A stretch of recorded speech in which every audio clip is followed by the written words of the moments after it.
Andrea Aagaard Hansen, jeg ved ikke, om det er jeres mening, men skal I bare spille spændende kampe i øjeblikket, eller hvordan ligger det med det?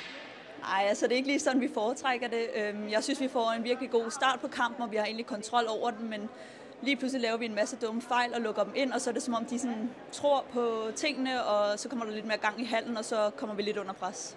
Vi kan vel dårligt huske en kamp, hvor vi har scoret så få mål og haft så store problemer med at score mål. Hvad er det, der sker i jeres angrebsspil i dag?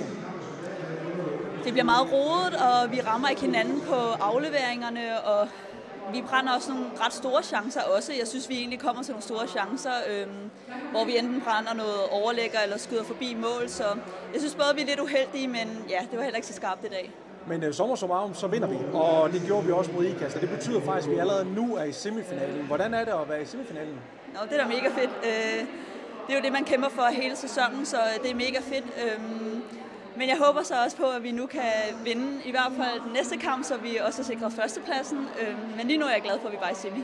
Og det leder mig videre til mit næste spørgsmål. Hvorfor skal folk komme i Sydbank Arena, når vi møder København på onsdag? De skal komme for at skabe en mega fed stemning, og fordi at vi kan mærke det inde på banen, og det gør rigtig meget for os. Og så fordi det selvfølgelig er en rigtig vigtig kamp. 2 point er altid vigtige i slutspillet. Og I har også en god opbakning med her til Viborg i dag, hvor der er over 60 fans med. Hvor meget betyder det for jer, at I har dem i ryggen? Det betyder virkelig meget for os. Vi kan virkelig høre dem inde på banen, og især når vi er på en hjemmebane i dag, som i Viborg, hvor der er virkelig meget pres på, så betyder det rigtig meget. Andrea, du skal have tusind tak. Tillykke med semifinalen. Og tak.